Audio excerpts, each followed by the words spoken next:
Hello and welcome, Speak Your Mind fam, to the next episode. Usually I would announce a guest right now, but we're going to do something a little bit different. As always, this episode is powered by TorchPro.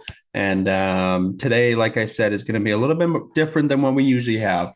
I think our main goal is to create a community and create awareness, not just in hockey, not just in football, but I think just generating a community of people, like-minded people, where we can really emphasize the fact that it's okay to speak your mind, it's okay to not be okay, and it's okay to remember that you're not alone in this fight. And I think the biggest thing for us today is Rouse and I just want to come on and have a little candid conversation. We got a couple points that we want to talk about, but for the most part, we always want to bring on impactful guests. We always want to bring on people that are able to offer a new perspective that you sometimes just don't think about. But today, the Speak Your Mind fam is or I guess the Speak Your Mind dynamic duo is just us. And Riles is in Vancouver, living it up. So what's going on, Riles? Nothing, Ty. Just being a slug in my hotel room. We had a little off day. Well, we had a team stretch today after a good game last night. So got the day to relax and catch up with you, do some other little kind of maintenance things and take a long nap. So for guys, no, not like for the audience listening, a professional athlete, a day off, what is like, is it a case of guys can just pick and choose what they want to do? Take us through even just, start us off. You wake up at what time do you wake up today? 8:30? I was up. I kept waking up. Now that like being a father, you don't get to sleep in. Being my a wife's father. my wife would probably get jealous of me coming on the road because just pure quiet time, and I try to take advantage of that. Yeah, so wake up. I made it. I wanted to sleep in, so I kind of just kept falling back asleep, and I know my body needed it. So I woke up. I left my hotel room probably at like 10:30 to go downstairs. We had a team stretch at 11. Do a little foam rolling and play two touch. Play two touch in the banquet rooms here at the Fairmont is a little sketchy because there's a lot of high quality things in those rooms that can get Yeah. hit by a soccer ball. But we're in the clear. We didn't break anything. Um, went down to the spa, did a little steam room, sauna, hot tub, all just body maintenance things that you can kind of get excited for, and then took a long nap this afternoon. Did a little podcast maintenance work, trying to narrow down dates and guests and things like that. And then other than that, just let the mind relax. So it's a good day so far, and I get to All see right. you. Oh, you. And Did you for did you swing them today? what's Was funny that is was like that golf today or it's like yesterday? I think it's 6 degrees here today. It got a little bit better, but I actually went out and just like walked 8 holes. I chucked on the old Apple Watch. I hit all my goals for the day. And it was cold. Like I could see my breath, but it was did I play good? Not at all.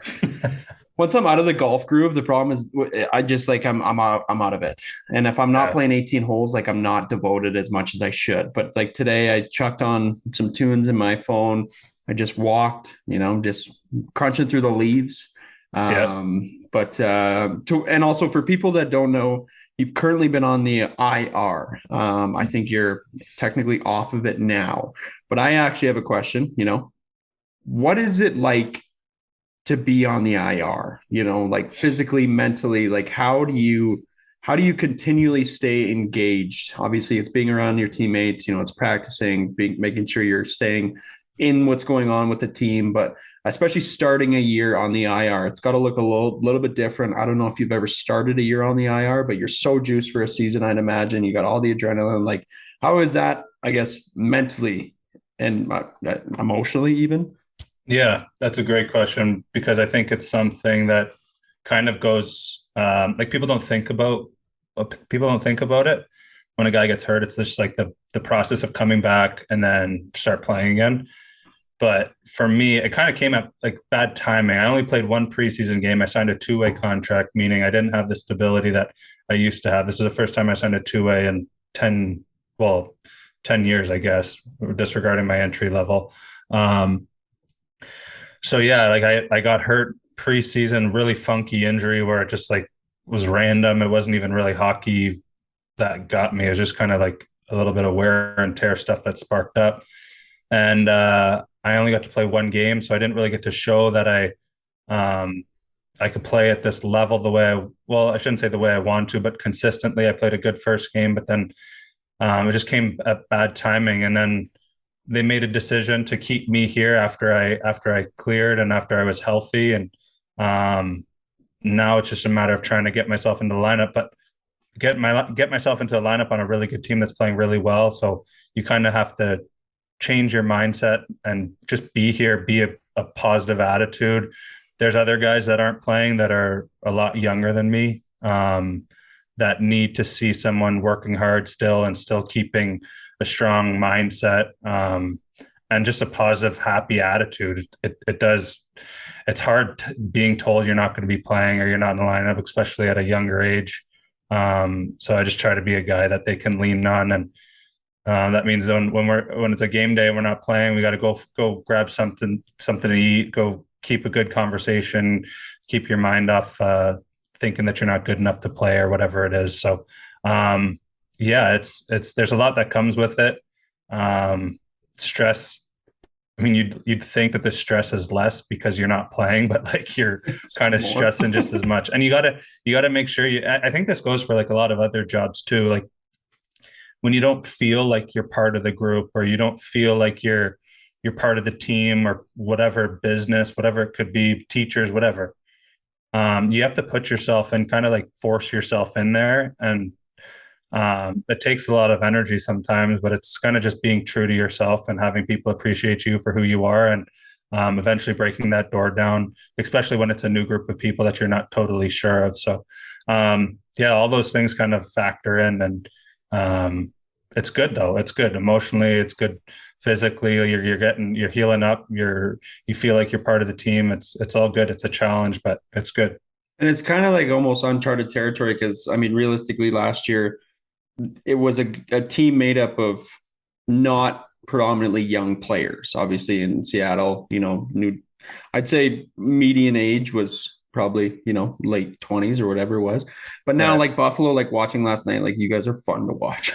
I will say, like, and I'm sitting with my Flames fans, and I had Tuck on my fantasy team and Darlene, and I'm like, oh, I gotta You're hold it golden. in. I had 4 goals on my fantasy team. Yeah. But it is interesting because now you're almost like not having to take this role on, but I'd imagine you're a guy that embraces the role of like, okay, like I'm not playing, but like I got all these young guys around me, like any little snippets and tricks that I can like help with these guys as they continually move like forward through this league.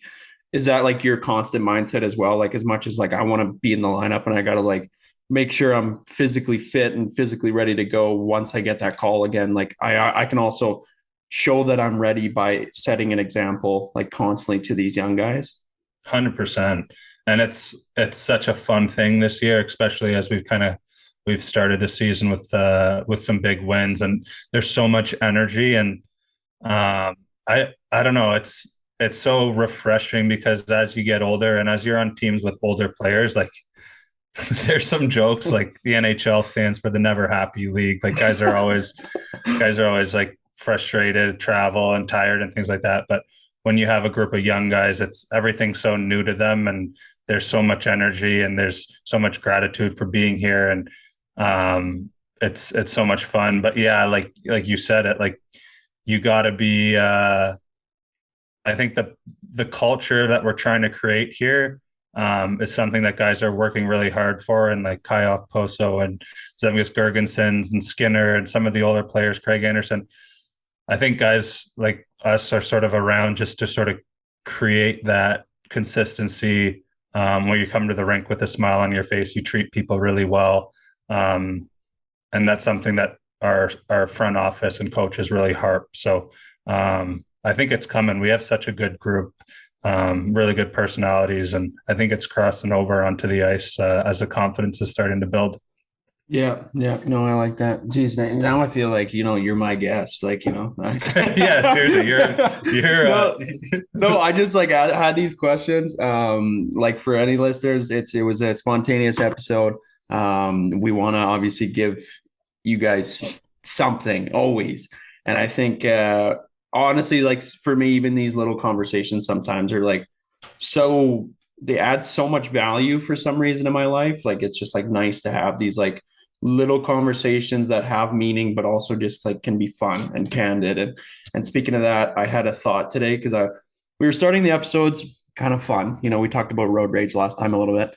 And one that I had today that I forgot to mention. So I live just outside of downtown Calgary. And there's this apartment building that I pass quite a bit. And I haven't seen this little guy for a long time, but for the last summer, probably two or three times I'm driving by and all of a sudden I see this individual walking their pet pig.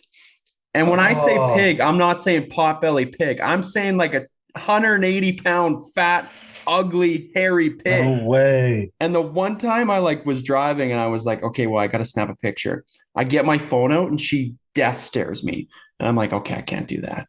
So then I see her again and then I quickly get a video. But I was more thinking to myself, as a tenant or as an apartment building owner, when you get presented with the question, hey, can I have my 160-pound pig live with us?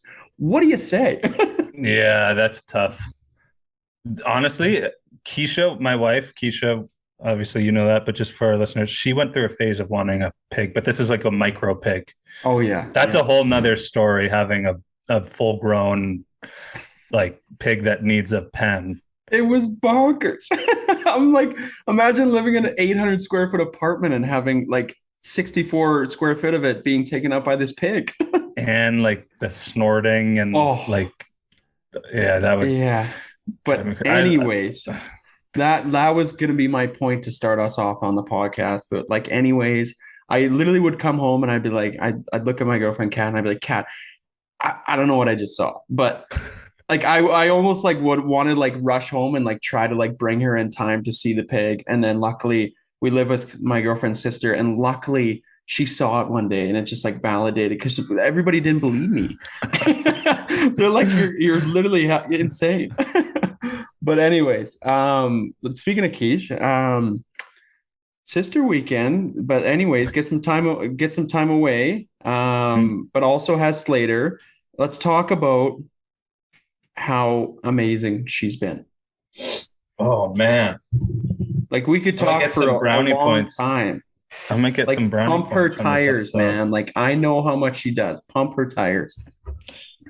Oh man, like yeah, like I don't even know where to start. Like it's insane. It's insanity what like to me the how mothers just all of a sudden take on these maternal instincts as soon as the baby comes out and then I don't want to say she's changed, like she obviously has changed because now we have a child and she's like so dialed in, but I'm like, where did this all come from? Like just all of a sudden you were just living your life and now you have this full control over another little alien boy, and she's so good at it. And sometimes she questions herself, I think, which a lot of moms do. I'd have to believe, but like she's so dialed in, and the love for him is just insane, and it's so cool seeing and watching because like you can just see like he looks at her like an absolute rock star. So I mean that part's so cool, and just the day of the birth, like that is just it's so crazy to really think. Like I think for guys that are going through that process, like being able to put aside the idea that it's like it is a little bit like I don't want to say gross is the wrong word, but it's gory, I guess, if you Yeah. like think about what's going on. But I had someone, Scott Wilson, I played with a little bit in Charlotte, and I just have gotten to know him through the hockey world. Just tell me like you got to be like hands on deck, involved, right in there, because people have been doing this for so long. You just got to. It's one of the only things that stays consistent with life, right? It's just how babies are birthed, and taking that advice, I was right in there, and it was so cool. And you get to really appreciate the human body and the amount of struggle that she went through. So like she's an absolute rock star and a gift to me. And I don't know what I would do without her. I'd be pretty lost. But Oh man, I could only imagine. you got a few years left, right? You got a Yeah, little bit of yeah, time to. yeah. It is But I crazy don't need to though. tell you. I feel like you're pretty grounded in the sense where you can appreciate everything, and you're gonna be right in there and Oh, I'll be calling taking it you all in. like every day. Like Rouse, I don't know what's going on, man. Like, Oh, the first bit, you just think like you're gonna screw things. I've heard this about your first child too, and then when parents have their second, they're like, what, like they're way less. I don't want to yeah. say careless, but just like you understand that the baby's not as fragile as you think. But the first one, you're like, oh my god, like he like made a little hiccup. Like, is he breathing? Like, it's pretty funny. And it's also probably nice. Like, I mean, you've developed quite a few relationships over the years. So, I mean, being able to like lean on, guys who are playing, but also have a baby. Like, I think that's something that has probably helped you along the way. I don't know. Yeah, yeah, for sure. Um, it's cool because whenever you bring up kids, like we always talk about like the stereotypical hockey conversations, like how much you can drink and all this shit, and like how late you were out, and Yeah. like being a beauty and all this stuff that kind of runs a little old. But when you start talking about kids, it's really something that gets the fathers on the team like opened up, and they get really excited to talk about their kids, which I love. Um, and I think it only is going to grow as Slater gets older and gets interested in more things and whatever. So yeah, it's cool to see. It's cool to see, and then banter back and forth about what your kid is doing, and all the funny stories and stuff. So And like sports, obviously, it's going to be a big thing in Slater's life. I mean, his parents are athletic to say the least. Like, what sports do you low key want him to play? I don't know. I don't really care. I Whatever he finds interest in. I mean, Yeah, maybe in the back of my mind, just like a lot there of it guys is. are going to say golf. Yes, yes, nailed it. That's selfish. That's like selfishly what I would say, but honestly, I don't care. I maybe would veer away from football, and um, if he doesn't want to play hockey, it's totally fine with me. Like I just like as I value the body as I get older, it's a lot of wear and tear and a lot of imbalances, and um, for me, like I think I'm pretty in tune with my body, and I just know when my body doesn't feel good, that's kind of when my stress kicks in. So, but honestly, like that's one of the cons of being a professional athlete. There's so many pros, so just like whatever he wants to do, and if he doesn't like sports, if he wants to strum away on the guitar or On the play old piano, I'm guitar. a Yeah. 100% fine with that. If he wants to do whatever he wants, whatever it is, if he's happy, then I'm happy. All right, I like that. Well, you said football, and that kind of triggered me. I had a really bad week in fantasy, and Oh no. for anybody who is in this audience and relies on fantasy, yeah, my mental health was shot. I was in Pittsburgh. We actually flew to Toronto, drove to Pittsburgh. What a beautiful drive, Good dude. spot. Yeah. It's like When you Alberta come out of just, the tunnel, did oh you come out of the tunnel? man. And yeah. No, I don't think we came into the tunnel actually. Shoot. Uh, I kind of want to do that. from the But airport, did you from the airport to the city? from Toronto to and then we went Oh, through Buffalo. oh, you didn't fly into Pittsburgh. Oh You no, drove. no, I've done that and I felt like I was in the Dark Knight. Yeah. And Oh, then you come in and you see all the skyline and the bridges and everything. but like the actual drive from Toronto to Pittsburgh, like we get a quick fall here. Like we were at 24 degrees, like how long ago? Like 2 days ago, and now it's you can see your breath, and leaves are falling. But the drive was stunning, like red trees, yellow, green, orange. Like it just felt like the rainbow in the tree spectrum. But Yeah. anyways, back to my point. I was about to fly out and I'm like, hey, I got Justin Herbert, like done deal. Yeah, easy, shoe and win. I needed him to get 8 points. Well, I lose service. He throws an Uh, interception. I landed, look at Cat, and I'm like, I just went 0-3. So yeah, it was a tough week.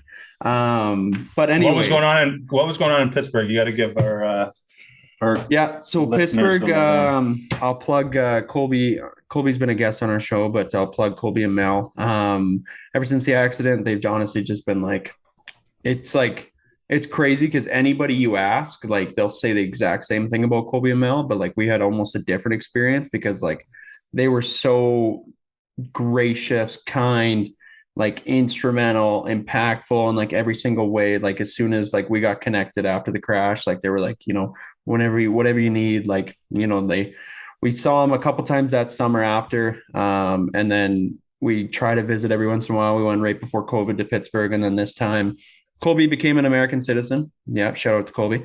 And then like the Spin Chicklets boys were in town, so it kind of worked out where it was just like let's just have like one big fun weekend full of sports and chitter chatter and all that. So we went to two Penguins games, and for anybody that knows me, I am a big Penguins fan. So seeing them absolutely lay the hammer down twice, Sid, Gino, Letang, they look good. I feel good. I feel like there's gonna be another cup run. They got a And then lot to prove this year, I think, with that whole oh, off season. It seems like they've even in preseason they were humming. buzzing. So I think that's a group, yeah, that you kind of have to be a little intimidated by because they got a little fire under their ass, I think. Oh, 100%. And it was like fun. Like, yeah, it was just like fun to see all three of those players playing again. Like, because one of them is usually injured. And then we went to the Steelers game, which was a lot of fun. I really just enjoy Pittsburgh as a city. Like, I think the people are great. It's very blue collar. They love their sports. Like, it was wild. 100%. On Friday, we went to the game and we went down to like the downtown square, and people were already wearing their jerseys at like 1 p.m. And I feel Yeah. like, people are passionate here, but like over there, it's just like a whole different story. So Yeah. it was nice to get And away again, you can wear one jersey and and it be works. and go to every game because of the Well, black and like, yellow and I just hate this, but I everyone's wore kind of my together. Penguin sweater to the Steelers game. Yeah, but like I feel like there It it's works. acceptable. Yeah. Yeah. Yeah, it works. But it was a good trip. It was busy. But it was honestly a lot of fun. But yeah, and then okay, let's 21 questions. Did you ever used to play this growing up? Like you Like with pick like a girlfriend, like almost like you're we called texting and it then elastics or something, I think. what? Wasn't it called elastics where like you ask a question, I ask a question, back and forth? No, I'd never heard that. That might have been an No, Ontario thing. Also, how maybe. refreshing is it that you live close to home? It's the best. Like, It's is this is well, exactly how you could have drawn it up? yeah, well, to be honest, I didn't know what was going to happen with where we were going to play, and I was like, I played in Buffalo 1 year, but it was COVID, so no one could come. Borders were closed, and then we were really thinking about going to Europe this year because it's just this instability of constant moving Mhm. around and everything. We are like, let's maybe just give up and go. And then this opportunity came up, and then I was like, okay, well, I have to. Being in Seattle, it was so far from my family, and now if I have the opportunity for my parents to just literally decide, oh yeah, let's go watch Riley's game tonight. Boom, 45 minutes to the rink. I was like, that's how I want to spend my last year. If nothing changes this year, you know what I mean? So that was why we kind of landed in Buffalo and signed that two-way, and now we're humming. Oh, fun fact also, this was the first time I ever crossed the border in a vehicle. Were you So, scared? no, well, I didn't have anything Every on me. a lot of people have irrational fears about crossing the border. Well, They're it's like, because "Oh my god, oh my god, I oh my watch god." border security and I'm like, oh my God, like if I get brought in, but it like it was funny because like both conversations we had revolved around football. So like if you go in there with like and you just say, "Hey, go Bills," like I feel like the border agent's like, "Yep, yeah, get through, go on," Go ahead, like go go on, yeah. ahead. You roll down the window and just a huge puff of smoke comes out, and you just say, "Hey, go Bills!" All right, Yeah, but okay, let's go back to the old fashioned, like when you're trying to get to know a girl and you're like, hey, you want to ask some all right. questions? I got Uh, a good one for you. yes, love this. Okay, one thing that instantly makes your day better. Oh, oh man, that is gnarly.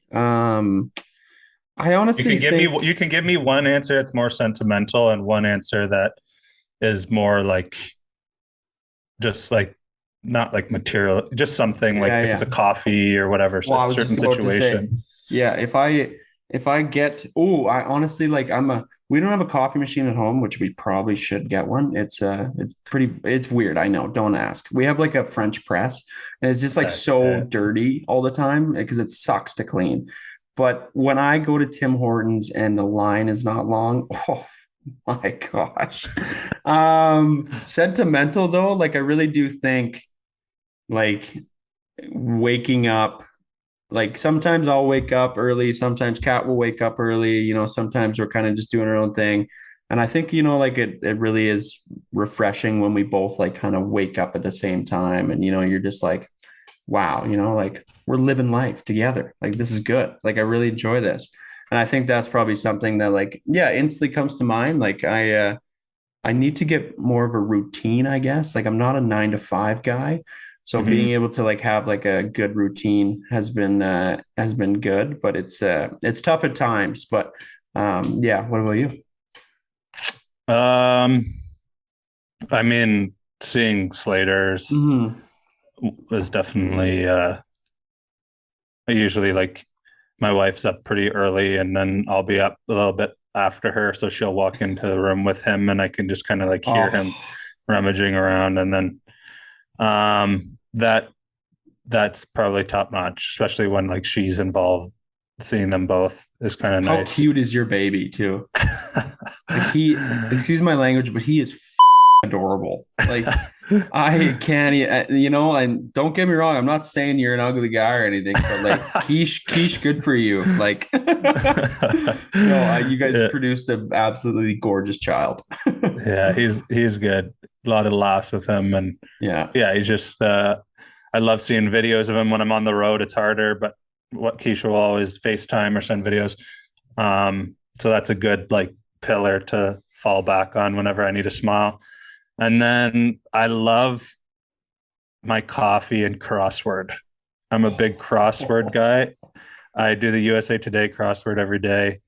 Haven't graduated to the New York Times because it's too difficult, but I love going to the rink, grabbing my coffee, grabbing the crossword, sitting in the locker room, and a couple other guys are usually doing it, so we can kind of shoot ideas off each other and get the brain going. I love that part of my day. I'll do the crossword too. It doesn't matter if I'm at the rink or not, but yeah, that definitely I definitely love that part of the day. My instant thought that comes to mind is I have a weird, like, I don't know, not obsession, but like I truly can't wait for the day that I meet my boys at A&W every morning for coffee and get Dude. hot cakes and coffee. Like when I go into A&W and A&W McDonald's, by that time I'll figure out what exact coffee I love. Like I'll kind of bounce around now, but I truly can't wait for the day that I don't even have to text my boys. I just know that 8:30 You just they're got to there. shift.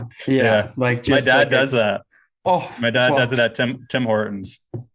See, I He's haven't found which one of the three I would go to. Like right. Wendy's is kind of on the up and up a little bit with the breakfast now, so I mean that could be an option down the road. But yeah, Yeah. that let me tell you, that's something that I'm really looking forward to. My dad always talks about his boys at Timmy's, and they all have like a nickname based off their occupation. So my dad was a limo driver after he retired from being a teacher, and he would always go into Tim Hortons with his suit on because he's driving a limo, and he's got like the shaved head, and he's very fit. And the boys call him the transporter, like Jason Statham. And then like there's another guy who's a roofer, and his name's like Wally the roofer, and there's another guy that works in gas. His name's Ed the Gas Man. See, There's that's like what I love. Mark the Banker and Rob the Hunter. Like I literally could just keep going up because he always tells me stories about him. So it's pretty funny. But yeah, Oh man, no, sorry, side point. Just yeah, that is exactly what I'm looking forward to in my life. Like I'm not saying that life's not fun right now, and but let me tell you, it's something that okay. Where why I've kind of been interested to ask you this and I think you'll ask me this back, but like why are you passionate now about what you do, like me being the podcast? Um, And like, was it in like it was it like to start you were like passionate about it, but like you didn't really know like obviously the whole vision, or it was like instantly passionate about it and like it's grown over time, or was like, you know, I think I'm passionate about this because it's a great question. It's hard answer. Because I know when I was going through my toughest moments, that if I could have a little bit of maybe a little bit more comfortability in talking about it, or a little bit more understanding by other people, or what I thought they would understand, or maybe a little more courage to like be myself and be open, especially in my line of work, then it probably would have made things a little easier. And maybe just like at a younger age, if I could have understood it better, then I would have had a better grasp on it, and maybe things could have changed a bit in terms of production and on the ice or whatever. And I just like for why I we do it now, or for why I do my part in this now, is I just really like I want people to like know that other people are going through things, so you have to like side with them and be generous and be open to other people's opinions and not so like hostile. And um I just think that like if we could share a little bit of kindness and a little bit of like lightheartedness and a little bit of generosity, then maybe that can translate into someone else's life and they can be a little kinder to themselves. um yeah, yeah, that's bravo, what about you? That's a great bravo. question, by the way. Thank you. Yeah, yeah. No, I think it's interesting because I when I reflect back, like even growing up, I think you are very like shelled a little bit sometimes in like the way you think, and like your perspective is so one dimensional, and then like it's only your friend group usually, or it's only your family that you're really relying on to like not shift your perspective, but like that's kind of like what your perspective foundation is, like your family and friends. And I like look back, and I mean, I was really good at like the surface level conversations. I never really got into it with people. Like I was just kind of like honestly just went through the motions and like just like had fun, like made people laugh, did my thing. But now like I really do have like a newfound appreciation for like just like a perspective from somebody that I never thought I'd be like Mm-hmm. relying on a perspective from, like I always come back to the Joe Hawley episode. I always come back to like Dr. Emily Anholt. I mean, there's been things from like every single person where it's like, holy shit, like I never would have thought about that if we didn't have this conversation. And I think Mm-hmm. that's something now it's just like I have like it's not validity in my life, like that, but it's more just like, oh wow, like it's kind of refreshing to have like your own sense of self-reassurance that okay, yeah, like this person's like as much as it's not the exact same perspective as you, like this person is Mm-hmm. offering something and they've been through something completely different in their lives. But like there is a way to connect on the same footprint, or like I don't know, Yeah, footprint is that. 100%. So I think that's like probably yeah, that's Isn't it yeah. crazy how much you can learn from other people if you just Yeah. kind of like accepted that? And if you listen, It's okay. It's okay to learn from other people. Like you don't have to have all the answers. yeah. Yeah. So I don't Yeah. know. But anyways, okay, let's finish up with a couple. That wasn't 21 questions, by the way. That Okay. was two. Quick one. What's your most prized possession? Like if I'm running out of my house because my house is on fire and like I'm grabbing something, No, or no, no, like, no. Like maybe, yeah, like not from a materialistic standpoint, like something that okay. you really like hold close to your heart, or like something like a collection or something that you have that's important to you. Oh man, that is a doozy. Can you start? Yeah. I do know one. Like, I'm just trying to think of like if it 100% is the right one. It's definitely up there. Like my record album that my dad Yeah. handed me down from his childhood is, I find, really something really cool that I now have possession of, and I just love being able to like dust off like the Eagles album Yeah. or like Fleetwood Mac, just knowing that that was something that got him through his childhood, or Yeah. not childhood, but like adolescence and stuff. So I'd probably say that. Yeah, I I mean, like I'd that. probably put my baby before. That's not a possess. That's not a Yeah, possession. Slater, I gotta leave. Yeah, I need Yeah. these So records. that's my most those albums. I think starting to low key be a sneakerhead. I have Yeah. wow, like it sucks because it's expensive. But I really do value the culture that comes with being a sneakerhead. Like almost like I've had like the amount of people that have like come up to me and just be like, "Hey, like shoes," and I'm like, Yeah. yes, like dude, Makes you like feel thank good. you. Oh, it makes me feel so good. Yeah. Um, my Humboldt jersey, I think, is like an automatic. Like Yeah. I got one. I got a white one here with me, and then the other ones are back home. But yeah, and then okay, we don't have an absolute array of time. Last question: your karaoke song. Give me the loot, Biggie Smalls. Wow. Give us Yeah. one. Give us one. Just give me the loot. Give me the loot. Give me the loot. Oh, slaps. Yep. You know what? It's funny. I want to say my karaoke song, but it's like almost like for any younger listeners, Crazy Rap by Afro Man, like it's so not appropriate. But for Yeah. some reason I just like have that song to a T down. But I That's all like right. I'd chuck some ABBA in there. Like I would or Yeah. Shania Twain. Oof. Oh, Shania, good documentary. Netflix. Give it a Yeah, watch. actually I do need to watch. I need to watch Man in the Arena or Man in the what I don't know. Anyways. Okay, well, this was like we said, very impromptu, spontaneous. We love you guys. I think it's just really special that, you know, Riley and I didn't even know each other 2 years ago. And now we're, shooting the shit from Vancouver to Calgary. Thank you for being with us. Thank you for listening to our rambles. Thank you for, appreciating our guests, and hopefully every day you guys are constantly speaking your mind and becoming vulnerable.